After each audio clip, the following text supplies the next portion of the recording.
rahmatullohi va barakatuh. Bugungi mavzu qanday o'lishni emas, qanday yashashni tanlang mavzusida bo'ladi. Ko'pchilik oxiratim obod bo'lsin, iymon bilan ketay deb duo qiladi. Albatta bu go'zal niyat, lekin bir haqiqatni unutamiz.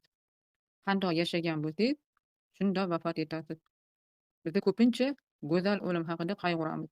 Lekin har kungi xunuk odatlarimizdagi, behuda o'tayotgan soatlarimizdagi, Robbimizdan uzilib qolgan qalbimizga esa e'tibor bermaymiz. Agar kun bo'yi g'iybat, hasad va dangasalik bilan yashab, o'lim paytida shahidlikni orzu qilib qolsangiz, bu mantiqsizlik. Asosiy qoida bilib oling: yashash san'atini egallagan inson uchun o'lim qo'rqinchli emas, balki navbatdagi bosqich bo'ladi.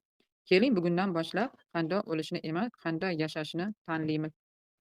Allohni do'sti bo'lish orzu emas, tanlov. Siz hech o'ylab ko'rganmisiz? Allohni do'sti bo'lgan inson qanday yashaydi? Allohni haqiqiy do'sti bo'lish uchun hayotini Allohga bag'ishlagan insondir. Taslimiyatni qabul qilgan insondir. Vafoti ham Alloh uchun go'zal bo'lgan insondir. Alloh uchun o'lishni xohlagan odam oldin Alloh uchun yashashni eplab qo'yishi kerak. Nima uchun ba'zilar Allohga yaqin, ba'zilar uzoq?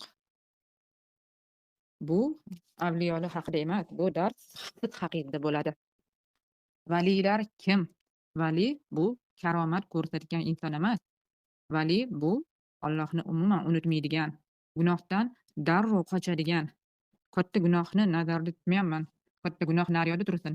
Miyadan o'tayotgan o'y-xayollardagi gunohlarni nazarda tutdim.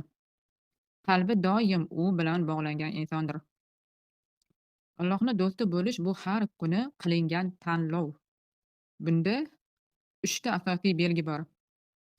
Birinchisi, qalbi doim Alloh bilan. U yolg'iz qolganda ham o'zini hech qachon yolg'iz his qilmaydi.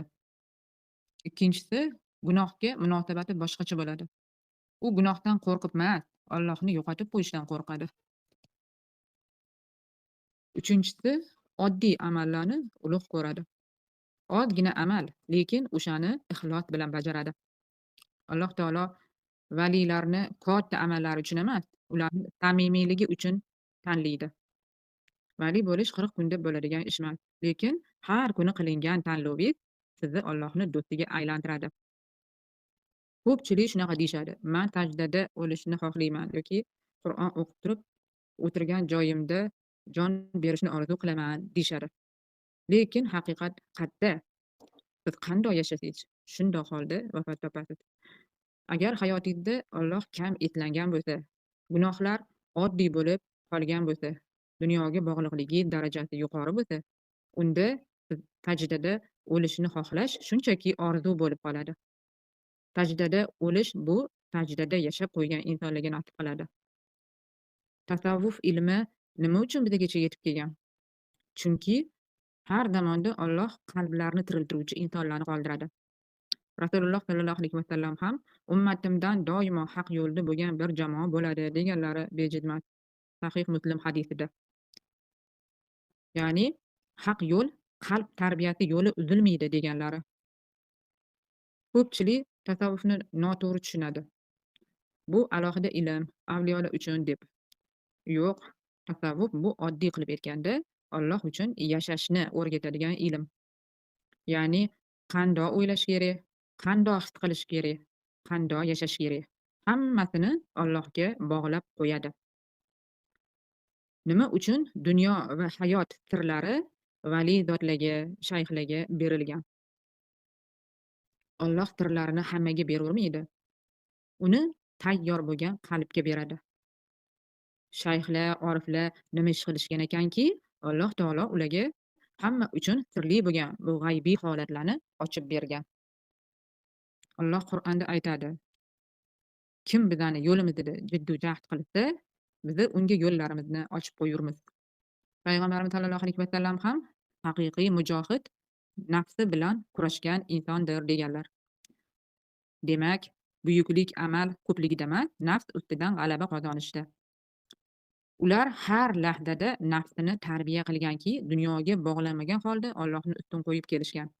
Shuning uchun ham bu berilgan ilohiy ne'matlar, ya'ni hayotning sirlari kitobdan olinadigan narsa emas, tozalangan qalbda ochiladi. Hammasi bitta nuqtada tutashadi. O'zlikni anglash, dunyodagi barcha muvaffaqiyatlar, oxiratdagi najot ham, qalbdagi xotirjamlik ham hammasi bitta narsaga bog'liq. Ya'ni Alloh uchun yashash. Agar inson Alloh uchun yashasa, qalbi tinch bo'ladi, topolmayotgan yo'lini topadi, o'limi ham go'zal shaklda ado etadi. Alloh uchun go'zal o'lim, Alloh uchun go'zal hayotning mevasidir. Ya'ni hayot sabablarini qoyil tarzda ado eta olish olami bo'lsa, vafotingiz esa yakuniy natijangiz bo'ladi. Islom yo'lida bo'lmagan katta ishlarni amalga oshirayotgan chet elliklar ham dunyoviy yutuqlarga erishyapti-ku deysiz. Bu qonun. Alloh dunyoda sabab qonunlarini hammaga ochib qo'ygan. Lekin shu yerda muhim farq bor. Kim mehnat qilsa, natijani oladi. Kim intizomli bo'lsa, o'sadi. Bu dunyo qonuni. Musulmon bo'lsin yo musulmon bo'lmasin, ishlayveradi. Qur'onda kim faqat dunyo hayotini istasa, biz unga undan beramiz deyapti. Lekin oxiratda unga nasiba yo'q deb. Ya'ni dunyoni istasa oladi, lekin bu to'liq yutuq hisoblanmaydi degani. Nega ular muvaffaqiyatli ko'rinadi? Chunki ular sabablarni to'g'ri ishlatadi. Intizomli harakatda. Alloh qonuni adolatli. Kim qilsa, natijani beradi. Ayrim odamlarda siz ko'rmayotgan narsa bor. Tashqaridan puli, nomi, imkoniyati bor. Ichkarida esa unda xotirjamligi yo'q, ma'no yo'q, qo'rquvi bor. Hamma narsasi bor-u, lekin o'sha joyda o'zi yo'q. Tasavvuf nima deydi? Tasavvuf shunday deydiki, dunyo qo'lingda bo'lsin, lekin qalbingda emas. Ya'ni boy bo'lish mumkin, muvaffaqiyatli bo'lish ham mumkin, lekin bu Allohsiz ichi bo'sh yutuqdir. Dunyo odamlari natijaga qarab yashaydi. Alloh uchun yashaydiganlar esa ma'noga qarab yashaydi. Dunyoda Allohni tanimay ham muvaffaqiyatga erishayotganlar bor, lekin bir savol bor-da, bu muvaffaqiyat sizni qayerga olib boradi? Agar u muvaffaqiyat sizni Allohga yaqinlashtirmasa, u sizni asta-sekin undan uzoqlashtirib yuboradi. Alloh dunyoni qonun bilan boshqaradi. Dunyoga shunday qoida qo'yganki, kim sababni to'g'ri qilsa, natijani oladi. Mehnat qilsa, topadi. Intizomli bo'lsa, o'sadi. O'rgansa, kuchayadi. Bu qonun iymonga qarab emas, harakatga qarab ishlaydi. Qur'onda ham aniq aytilgan. Har kim istasa, biz unga yordam beramiz. Ya'ni harakat qilib istasa, biz unga yordam beramiz. Bu dunyoda ham, u dunyoda ham deyilgan. Ya'ni dunyoni istasa, dunyodan oladi. Oxiratni istasa, boshqacha yo'l bilan oladi deyilyapti. Nega ba'zi musulmonlar orqada? Chunki ular faqat ishonishadi, lekin qonun bilan yashashmaydi. Duo qilishadi, lekin harakat kam. Niyatlari bor, lekin intizomligi yo'q. Orzu qilishadi, lekin reja bilan ish tutishmaydi. Iymon qonunni bekor qilmaydi. Nega boshqalar oldinda deganda, chunki ular harakat qilyapti. Sabr qilishyapti, tizimli ishlashyapti. Ular Allohni tanimasa ham, Alloh qo'ygan qonunga itoat qilyapti. Eng katta sir bu yerda ikki xil muvaffaqiyat bor. Birinchisi dunyoviy muvaffaqiyat bo'lsa, pul, mansab, natija deylik. Ikkinchisi haqiqiy muvaffaqiyat. Bu qalb xotirjamligi, ma'no, oxirat najoti. Ko'pchilik faqat mana shu birinchi qismini ko'radi. Tasavvuf bunga nima deydi? Tasavvuf sen dunyoga erishding, lekin o'zingni yo'qotdingmi deydi. Birinchisiga birinchisini xohlaganlarga.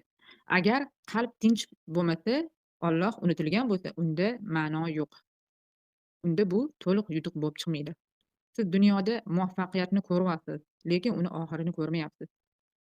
Mana ba'zi musulmonlarni ko'ryapsiz, lekin ular islomni emas, o'z zaifligini namoyon qilishyapti. Allohsiz yashash bu suvsiz ummonda suzishga urinishdir. Inson zoti doim nimanidir qidiradi, baxtni, tinchlikni, muvaffaqiyatni. Lekin agar bu zanjirning boshida Alloh turmasa, inson nimaga erishmasin, ichida doim bir bo'shliq qolaveradi. Nima uchun ma'nosiz bo'ladi? Manzilsiz yo'l, Allohsiz hayot xaritasiz o'rmonga o'xshaydi. Qayoqqa yurmang, qadamlaringiz sizni faqat charchoqqa va noma'lumlik joyiga boshlayveradi. Oxiri o'lim bilan tugaydigan har qanday yo'l Agar unda abadiyatga ishonish bo'lmasa, fojiadir. Keyin ikkinchisi to'lmaydigan bo'shliq. Dunyodagi eng qimmat mashina bo'ladimi, hashamdor uy bo'ladimi, katta boylik bo'ladimi, qalbdagi ilohiy sog'inchni to'ldira olmaydi. Bu xuddi okeanni bir piyola suv bilan to'ldirishga urinishdek gap. Qalb ilohiy nur uchun yaratilgan. Uni moddiyat bilan aldab bo'lmaydi. Suyanchli hayotda qiyinchilik kelganda Allohga suyanmagan inson tinib qoladi. Alloh bilan yashash bu nima? Bu har bir nafasda mazmun ko'rish. Hatto eng og'ir dardda ham Robbim mani ko'rib turibdi, bunda bir hikmat bor deb xotirjam bo'lish. Bu yolg'iz qolgandayam o'zini kuchli his qilish. Chunki buyuk zot siz bilan ekanini bilishdir. Allohsiz yashash shunchaki mavjud bo'lish biologik tiriklikdir.